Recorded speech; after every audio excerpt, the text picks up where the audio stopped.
नमस्कार जूनियर्स, मेरा नाम है आदित्य शर्मा और आप देख रहे हैं कॉमर्स भैया। सर आज की वीडियो में हम लोग बात करने वाले हैं जीजीएस आईपीयू की काउंसलिंग प्रोसेस के बारे में। आप लोगों की रैंक्स तो अब सारी ही कोर्सेज की आ चुकी है। अब आप लोगों को आगे काउंसलिंग प्रोसेस में कैसे पार्ट लेना है और काउंसलिंग प्रोसेस में क्या क्या चीजें होती है, कौन सा राउंड सेफ होता है, कौन से राउंड में आप एलिजिबल नहीं रहेंगे, सब चीजों के बारे में आज आपको इस वीडियो के अंदर इन डेप्थ इन डिटेल बताने वाला हूं। पूरा देखना इस वीडियो को, शुरू करते हैं इस वीडियो को बिना किसी प्रॉफिट लॉस के। सर सबसे पहले तो हम लोग बात कर लेते हैं आप लोगों की काउंसलिंग प्रोसेस की। काउंसलिंग प्रोसेस के अंदर आप लोगों को सबसे पहला स्टेप होता है काउंसलिंग की फीस पे करना। अभी आप लोगों का आईपी यूनिवर्सिटी जून के अंदर या फिर जून से जस्ट पहले आप लोगों का एक नोटिस निकाल देगा कि आप लोगों के जितने भी कोर्स होंगे, मान लो 20 कोर्स 30 कोर्स, वो लोग पार्ट कर देते हैं, मतलब डिवाइड कर देते हैं अलग अलग पार्ट्स के अंदर आप लोगों के कोर्सेज को। तो 20-20 करके या फिर 10-10 करके अलग अलग करके वो कोर्सेज को डिवाइड कर देते हैं एंड वो हर एक कोर्स के लिए अलग से नोटिस निकालेंगे आप लोगों का कि इस कोर्स के लिए आप लोग यहाँ पे काउंसलिंग की फीस पे कर सकते हैं। काउंसलिंग की फीस आप लोगों की कितनी होती है? आप लोगों को 1000 रुपये का एक अलग से फॉर्म भरना पड़ता है। अब आप लोग सोच रहे होंगे हमने एक रजिस्ट्रेशन फॉर्म एप्लीकेशन फॉर्म पहले ही भरा हुआ है। अगर आप लोगों ने पहले ही एक फॉर्म भरा हुआ है तो अब आप लोगों को एक और फॉर्म भरना पड़ेगा। हर एक कोर्स के लिए मैंडेटरी होता है, आप लोगों को काउंसलिंग का फॉर्म भरना ही पड़ेगा। फिर उसके बाद आप लोगों का सेकंड स्टेप क्या होता है? आप लोग जैसे ही काउंसलिंग का फॉर्म भर देंगे उसके अंदर आप लोग सारी चीजें कर देंगे। फिर सेकंड स्टेप आता है आप लोगों का डॉक्यूमेंट वेरिफिकेशन का, जो कि आईपी यूनिवर्सिटी अपने आप ही करता है। उसके अंदर आप लोगों को कुछ भी नहीं करना, बट हाँ उसकी डेट्स दे रखी होती है कि 2 से 3 दिन में आप लोगों का डॉक्यूमेंट वेरिफिकेशन करा जाएगा। जिन भी बच्चों का डॉक्यूमेंट्स होंगे, एससी एसटी ओबीसी की सर्टिफिकेट्स वगैरह होते हैं, उन सब चीज़ों को वहाँ पे चेक किया जाता है। फिर कोई अगर आर्मी से है या फिर नहीं है तो उन सब चीज़ों को वहाँ पे देखा जाता है। फिर आता है आप लोगों का नेक्स्ट पार्ट, जो कि है थर्ड स्टेप आप लोगों का चॉइस फिलिंग, जिसके अंदर आप लोगों को बिल्कुल अपने तरफ से कुछ ना कुछ करना पड़ेगा। चॉइस फिलिंग के अंदर आप लोगों को एक प्रेफरेंस लिस्ट डालनी होती है, एक प्रेफरेंस शीट डालनी होती है। अब प्रेफरेंस लिस्ट आप लोग अपने कॉलेजेस के लिए कैसे बना सकते हैं कि कौन सा कॉलेज ऊपर रखे, कौन सा नीचे रखे, क्या अगर आप लोगों की रैंक खराब आई है तो आप लोगों को टॉप कॉलेजेस को रखना चाहिए अपने लिस्ट में, नहीं रखना चाहिए। सब चीज़ों का आंसर आप लोगों को मैं करने वाला हूँ। आप लोग ले सकते हैं मेरा फ्री एडमिशन सपोर्ट इस नंबर पर डीएम करके। फिर आते हैं हम लोग हमारे नेक्स्ट स्टेप के ऊपर, जो कि होता है रिजल्ट। ऑब्वियसली बात, आप लोगों का राउंड 1 का रिजल्ट फिर डिक्लेयर करा जाएगा।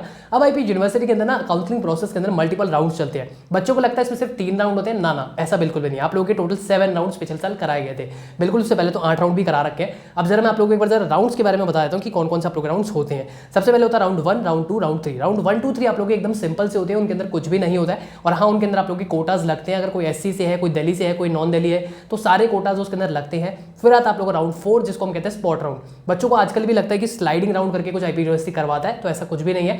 लास्ट ईयर स्लाइडिंग राउंड नहीं करवाया गया था। राउंड 4 जो था वो था सीधा स्पॉट राउंड 1। स्पॉट राउंड के अंदर अलग क्या होता है? क्या इसके अंदर भैया रिस्क होता है? बिल्कुल भी रिस्क नहीं होता, सब एलिजिबल होते हैं इसके अंदर। चाहे आपका एडमिशन हो रखा है नहीं हो रखा है, कोई फर्क नहीं पड़ता है, आप इसके अंदर एलिजिबल रहेंगे। स्पॉट राउंड के अंदर बस एक छोटा सा आप लोगों का चेंज होता है, आप लोगों को एक नई प्रेफरेंस लिस्ट बनानी पड़ती है। इसके अंदर मौका दिया जाता है एक नई लिस्ट बनाने का, एंड इसके अलावा इसके अंदर 500 रुपए देकर आप लोगों को अलग से रजिस्टर करना पड़ता है। पिछले साल कुछ बच्चों का ऐसे ग्लिचेस वगैरह भी हुए थे और कुछ बच्चों को ऐसे छूट भी दे दी थी आईपी यूनिवर्सिटी ने कि उनका 3rd राउंड से 4th राउंड में बिना पैसे दिए चला गया था ऑटोमेटिकली, और प्रेफरेंस लिस्ट वगैरह के अंदर उनको मौका मिलता है कि वो एडिट कर सकते हैं। ठीक है, तो मेनली आप लोगों का क्या होता है, स्पॉट राउंड के अंदर 500 रुपए देकर एक नई लिस्ट बना सकते हो, एक नया आप लोगों को चांस दिया जाता है, और इसके अंदर थोड़े से नए कैंडिडेट्स भी आते हैं। इसके अलावा स्पॉट राउंड 1 जब आप लोगों का शुरू हो रहा होता है तो स्पॉट राउंड के 1 के साथ ही आप लोगों की सीयूईटी की रजिस्ट्रेशन भी शुरू होती है, जो कि 2500 रुपए देकर स्टार्ट करवाई जाती है। पिछले साल स्पॉट राउंड 1 के साथ सीयूईटी की रजिस्ट्रेशन शुरू हुई थी, और जब आप लोगों को स्पॉट राउंड 3 करवाया गया था, मतलब आप लोगों को एक ऑफलाइन राउंड करवाया गया था, उस टाइम पे आईपी यूनिवर्सिटी ने सीयूईटी के एडमिशंस को स्टार्ट करवाया था। तो आप लोग सोच सकते हैं सीयूईटी के एडमिशन बहुत ही बाद में होने वाले हैं। राउंड 6 जब होएगा आईपी यूनिवर्सिटी का सीईटी वाले बच्चों का,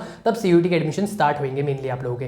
फिर आते हैं अगर हम लोग अपने दोबारा से प्रोसेस के ऊपर कि हम लोगों के क्या क्या राउंड्स होने वाले हैं इसके अलावा, तो मैंने आप लोगों को बताया स्पॉट राउंड 1 होएगा, स्पॉट राउंड 2 होएगा। फिर आता है आप लोगों को स्पॉट राउंड 3, जो कि आप लोगों को ऑफलाइन राउंड होता है, और स्पॉट राउंड 4 जिसके अंदर आप लोगों को ऑफलाइन राउंड होता है। तो लास्ट के 2 राउंड आप लोगों के ऑफलाइन राउंड करवाए जाते हैं। 2 आप लोगों को ऑनलाइन स्पॉट राउंड भी मिलते हैं, जिसके अंदर कोई रिस्क नहीं होता है, सब बच्चे एलिजिबल होते हैं। बट वो जो आप लोग के 2 ऑफलाइन स्पॉट राउंड होते हैं उसके अंदर सारे बच्चे एलिजिबल नहीं होते हैं। उसके अंदर सिर्फ वही बच्चे एलिजिबल होते हैं जो नॉन एडमिटेड कैंडिडेट्स हैं, मतलब उनका आईपी यूनिवर्सिटी में किसी कॉलेज में एडमिशन नहीं हुआ है, फिर उनका नाम नहीं आया किसी कॉलेज में। ठीक है, अब आते हैं हम लोग दोबारा से हमारे प्रोसेस के ऊपर। जैसे आप लोगों को रिजल्ट आ जाता है उसके बाद आप लोगों को क्या 96,000 पे करनी है। बिल्कुल, आप लोगों को 4 कोर्सेज के अलावा, जो मैंने आप लोगों को एक वीडियो के अंदर बता दी कि कौन से 4 कोर्सेज में नहीं देने, बाकी सब कोर्सेज में 96,000 पे करनी है for seat locking. Seat locking के लिए ही नहीं, अगर आप लोगों को नेक्स्ट राउंड में जाना है और आपको फर्स्ट राउंड में कोई कॉलेज अलॉट हो गया है, फिर भी आप लोगों को देने पड़ेंगे 96,000, ऑलमोस्ट 1 लाख रुपए। और ये आप लोगों को नेट बैंकिंग से ही करने पड़ते हैं, डेबिट कार्ड क्रेडिट कार्ड से ही पे करना पड़ता है। यूपीआई या फिर यूपीआई से मुझे नहीं लगता पेमेंट होगी नहीं होगी, मुझे आइडिया नहीं है, बट हाँ आप लोगों का इसके अलावा कोई वे नहीं है, ऑनलाइन ही पे करने पड़ेंगे आप लोगों को। फिर जैसे आप लोग 96,000 पे करते हैं तो आप लोगों को एक अलॉटमेंट लेटर मिलता है। अगर आप लोगों को वो कॉलेज चाहिए, मान लो आप लोगों को सूरजमल चाहिए और आप लोगों की रैंक अच्छी है और आपको वो मिल रहा है, तो आप लोग उसका एक अलॉटमेंट लेटर आप लोगों की स्क्रीन पे आएगा, जिसको आप लोग डाउनलोड कर सकते हैं। उसके लिए भी 1-2 दिन देते हैं लोग डाउनलोड करने के लिए। फिर आता है आप लोगों का रिपोर्टिंग। रिपोर्टिंग के अंदर आप लोग कॉलेज जाते हैं, वहाँ पे विजिट करके सारे डॉक्यूमेंट सबमिट करते हैं, और वो जो आपकी 96,000 होता है ना, उसको माइनस करके जो फीस बच रही होती है 30,000 30,000 40,000 आप वो पे करेंगे एंड उसके बाद आप लोगों को फ्री सीट दे दी जाती है और आपका एडमिशन कंफर्म हो जाता है। सो ये सब चीज़ें रिपोर्टिंग के अंदर होती है। उसके बाद आप लोगों का एक टाइम दिया जाता है, 2 से 3 दिन के दिया जाता है आप लोगों का विड्रॉल के लिए। अगर कोई बच्चा चाहता है हर एक राउंड के बाद आप लोगों को विड्रॉल का मौका मिलेगा। राउंड 1 2 3 4 5 ऑलमोस्ट 5 राउंड आप लोगों के सेफ राउंड्स माने जाते हैं। उसके बाद 6th और 7th राउंड आप लोगों के ऑफलाइन होंगे, तो उनके अंदर नॉन एडमिटेड कैंडिडेट्स का ही होता है वो, तो उसके अंदर सेफ या अनसेफ की तो बात नहीं है। आईपी यूनिवर्सिटी में सारे राउंड सेफ है। बाकी अगर आप लोग एडमिशन सपोर्ट चाहिए तो आप लोग मुझसे बात कर सकते हैं। मैं आप लोगों को 100% गारंटी देता हूं, आप लोगों को जो मैं कॉलेज बताऊंगा उसके अंदर एडमिशन दिलवा के रहूंगा। आई होप आप लोगों की काउंसलिंग प्रोसेस आईपी यूनिवर्सिटी का पूरा समझ आया होगा। अगर आप लोगों को कोई डाउट है तो आप वीडियो को पीछे करके भी देख सकते हैं एंड इसके अलावा आप लोगों के पास ऑप्शन है मेरे को कॉल करने का या व्हाट्सएप करने का, तो आप वो भी कर सकते हैं और अपने डाउट्स को क्लियर कर सकते हैं। बाकी मैं मिलता हूं आपसे अगली वीडियो में, अभी के लिए इतना ही, धन्यवाद।